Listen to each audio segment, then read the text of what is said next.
there, and welcome to this lesson. Well, we made it to the final question type that we're going to learn how to answer, and that is table questions. So let's get to it. Sometimes with tables, it can get a little difficult to read, and we might not know where to start. First of all, the table that's presented to you during the exam could either be static, which means it won't show changes over time, or dynamic, which focuses on changes over a period of time. You will need to be able to recognize these two types as they require different vocabulary and grammar. This will usually come out during your analysis of the table. For this task, you will be tested on the following skills and also how well you're able to describe information presented in the table, compare and contrast, report on an impersonal topic without giving your opinion, and how well you use language appropriately. The structure that you would be following is the same one we've been through doing our previous lessons. But just to recap, it's introduction, overview, and body paragraphs, which sum up and conclude your points appropriately. Let's look at some useful vocabulary and phrases for this task. For the introduction, you can use these phrases. The table gives details about, the table provides information about, the table summarizes information about, or even the table compares. Remember, you will have to paraphrase the question. For the overview paragraph, you can use any one of the following.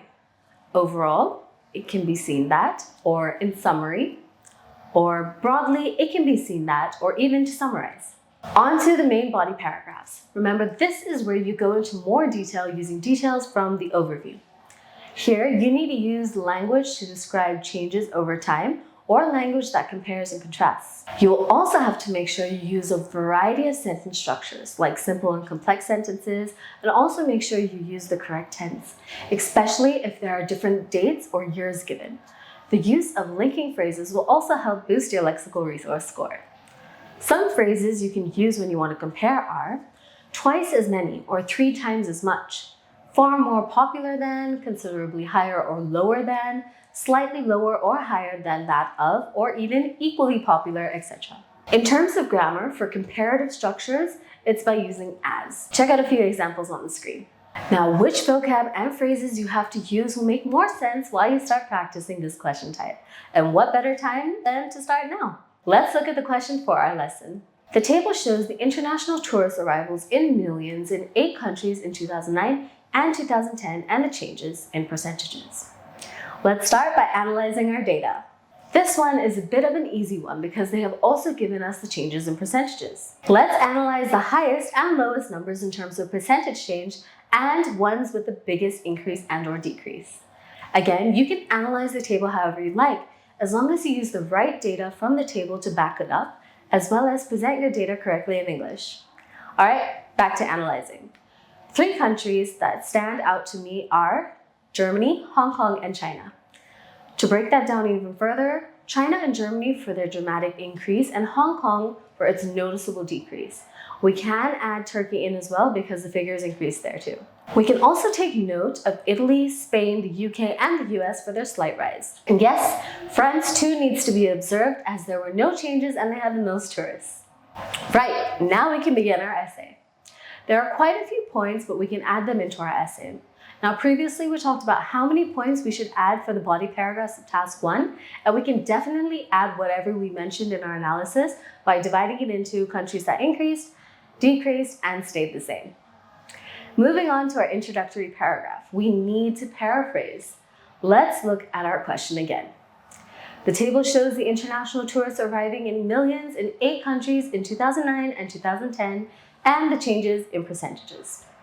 Let's take a minute to see where you can paraphrase and write down your sentence. All right, so here's an example of what could be written. The table presented compares the number of tourists arriving in 8 countries between 2009 and 2010. We've changed up and used vocab like presented and compares.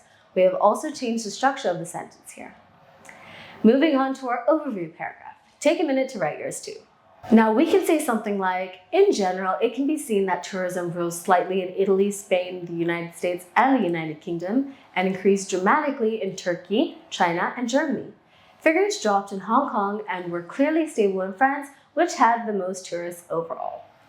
We basically summarized what we found in our analysis by covering the complete trend for all countries. Great, we're halfway there. Let's go on to write our body paragraphs. Here's what we can write for both paragraphs. Looking at France, first of all, the numbers remain unchanged at 76 million tourists in both years. The United States increased by 1.5% from 66 to 67 million, and Spain followed in a similar fashion from 55 to 56 million visitors. Tourists in the UK increased by double that rate, which was 3.6%, and overtook Spain in 2010 by 1 million visitors. In Italy, the rate of growth was slower, edging at 2.3%, translating to an increase to 45 million.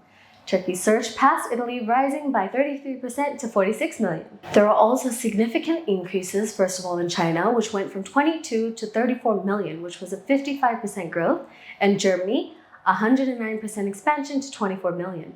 The lowest numbers were in Hong Kong, as tourism fell by 11% to the end at 9 million.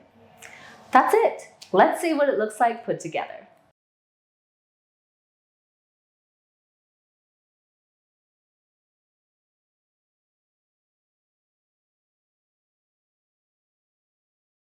Well, there we have it, how to answer table questions.